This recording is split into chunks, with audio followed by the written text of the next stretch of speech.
ഇതെവിടുന്ന് കയറുമെന്ന് പറഞ്ഞ പുതിയതായി കൊച്ചമ്മ നിയമിച്ചിരിക്കുക. കൊച്ചമ്മ നിയമിച്ചതോ? എപ്പോഴായി അത്ഭുതം നടന്നത്? അമ്മാവൻ എസ്റ്റേറ്റ് പോയിരുന്ന സമയത്താ ഇവിടെ വരുന്ന ഗസ്റ്റുകളെ എല്ലാം സ്വീകരിക്കാനാ എന്നെ നിയമിച്ചിരിക്കുന്നത്. New waiter. വെയിറ്ററായി നിന്നെ കണ്ടിട്ട് യാതൊരു വെയിറ്റും തോന്നുന്നില്ലല്ലോടാ. കൂടിയാൽ 35 കിലോ കാണും. എന്തുകൊണ്ടാ അതിന്റെ പേര്? എനിക്ക് വെയിറ്റ് ഇല്ലെങ്കിലും എന്റെ പേരിന് വെയിറ്റ് ഉണ്ട്. കുങ്ഫു കുട്ടപ്പൻ. ഞാൻ ഹോങ്കോങ്ങിലായിരുന്നു. ഓ, ഹോങ്കോങ്ങും ജപ്പാനും ഒക്കെ ചേർന്ന് ഈ ബംഗ്ലാവ് മുടിക്കുമെന്നാ തോന്നുന്നേ. അമ്മാവൻ ചൂടാകല്ലേ, വെയിലത്തുനിന്ന് വന്നേലേ, കൂൾ ഡ്രിങ്ക്സ് കുടിച്ചൊന്ന് കൂളാകണം. കേശനായർ വന്നോ? ഓ,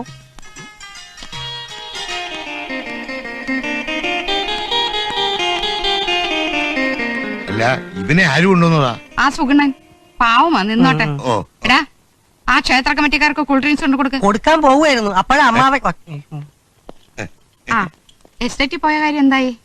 പറഞ്ഞയച്ച എമൗണ്ട് കൊണ്ടുവന്നിട്ടുണ്ട്. ആ വരൂ. ഉത്സവ കമ്മിറ്റിക്കാരി പോയോ? ഞാൻ അത്രയ്ക്ക് ലേറ്റായോ? എടോ വാലിമാക്രി, താനെന്താ ഇവിടെ? ന്യൂ കമറാ. ന്യൂ കമറോ? അതോ സുഗുണന് വേണ്ടി ന്യൂസ് പിടിക്കാൻ വന്ന കള്ള കാഫറോ? എങ്ങനെ ധരിച്ചാലും എനിക്ക് നോ ഒബ്ജക്ഷൻ. എനിക്കിട്ട് പാര വെക്കാൻ ശ്രമിച്ച നീ ബാർബർ ഷോപ്പിലെ കട്ടർ കുട്ടപ്പനാണെന്ന് ഞാൻ അമ്മായിയോട് പറഞ്ഞു കൊടുക്കും. പറഞ്ഞോ. കട്ടപ്പന കള്ള് ഷാപ്പിലെ കറിക്കച്ചവടക്കാരി നാണിയാണ് ഈ ജപ്പാൻ നാണിയെന്ന് ഞാനും പറഞ്ഞു കൊടുക്കും. അയ്യോ, എന്തിനാ അങ്ങനെയൊക്കെ പറയണേ? അപ്പൊ പറയണ്ടേ? വേണ്ട. അരവും തമ്മിൽ ഒരയ്ക്കണ്ട, കിന്നരമാവും. അതെ, എനിക്കറിയാം. വെയിലത്തുനിന്ന് വന്നല്ലേ, കൂൾ ഡ്രിങ്ക്സ് കുടിച്ചോ. തണുക്കട്ടെ. കമ്പനിക്കുള്ളിൽ പറഞ്ഞ ഞാനും കുടിക്കാം. പിടിച്ചോളൂ.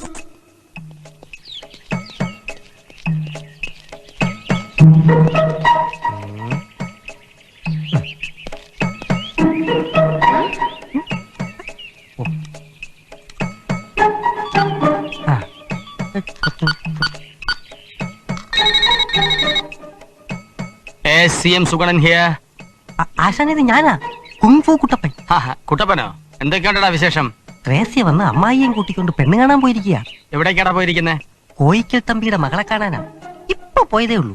തിരിച്ചോട്ടടാ, അവരവിടെ ചെല്ലുന്നതിന് മുമ്പ് കോയിക്കലേക്ക് എന്റെ പാര പാസ് ചെയ്തിരിക്കും. ഫോണിൽ കൂടെ പാര വയ്ക്കുമെന്നോ വെച്ചോ?